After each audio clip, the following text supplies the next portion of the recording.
Unfortunately, a very large volcano has gone off, and temperatures are going to drop by 2 degrees in the next 5-10 years.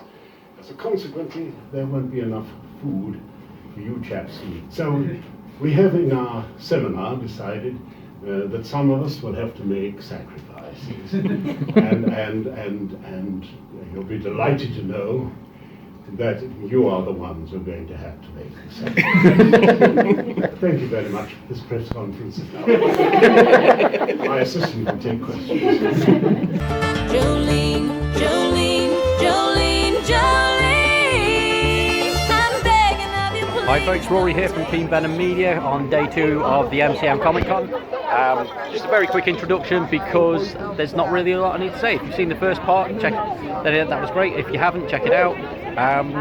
We've got talks planned in with Ian McDiarmid and also John Rhys-Davis, so that'll be coming up later on in this video, and that'll be about it. So yeah, see ya.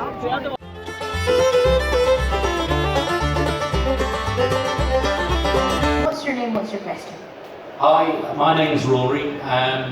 Firstly, I've been a big fan for years, so thank you very much for your contribution to the franchise. Did you ever expect that you would be playing Palpatine nearly 40 years after your first appearance? No, as I said, I never expected I'd be playing him at all, and it was a series of pleasant surprises. Thank you very much. Thank you. Jolene, Jolene, Jolene, Jolene, please don't take him even though you can. There's another question. Yes, this man. Oh, hi, I'm Rory from Team Venom Media. I actually met you a few years back at the London Comic Con, and it was you were one of the most enjoyable people to speak to, and you were telling me about the different people that had been speaking to you and how you enjoyed them all telling you what walks of life they were from and things like that. My question to you is there anyone that's made an imprint on you over the course of this weekend at the Birmingham Comic Con? Yes. Yesterday I was talking about shyness and how shyness is just vanity.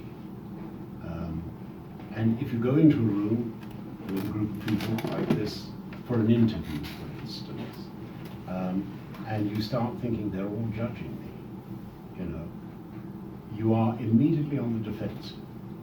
Go into the room and assume that they're all afraid of you, and your job then is to make them feel comfortable.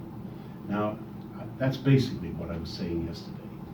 And there were 3 young people, all of whom got up and asked questions.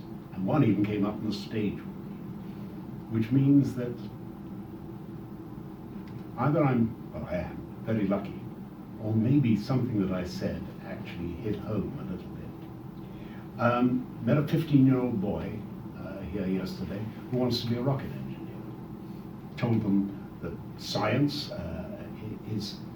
advancement in science is very much dependent on networking. And the sooner you can start networking, the better it is.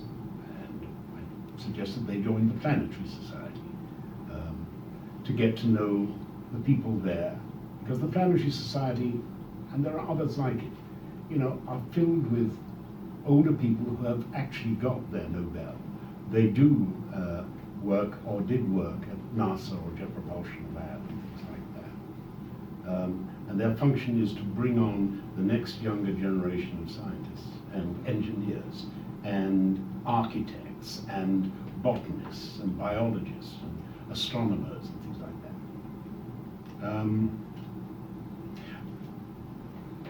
A number of fascinating people.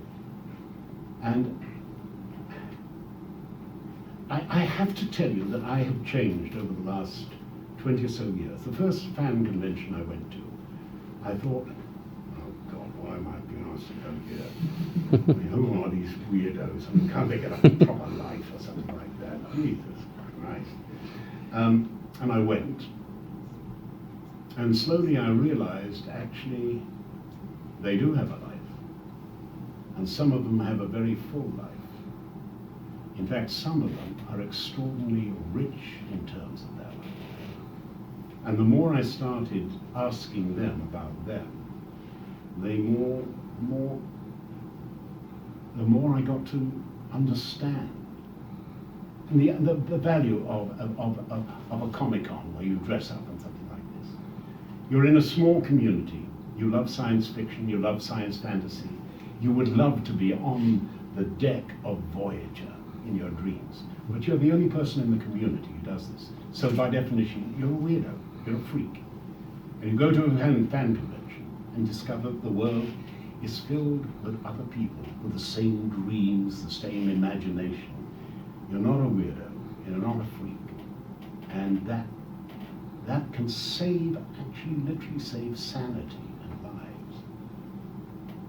The debt that I owe to my audience is so considerable. The man who first went to his first fan convention has been changed by meeting his fans. The truth of the matter is I like people more and more as I get older. And that is really down to going to fan conventions and listening to people. And I would now say to any actor, get to know your audience. Understand that we exist for them. There's that wonderful aphorism that every actor, every creative person should have on the wall opposite their headboard when they open their eyes in the morning. They should look at it and see the drama's laws, the drama's patrons give. And we who live to please must please to live. If you take care of the audience, consistently, honorably, reliably,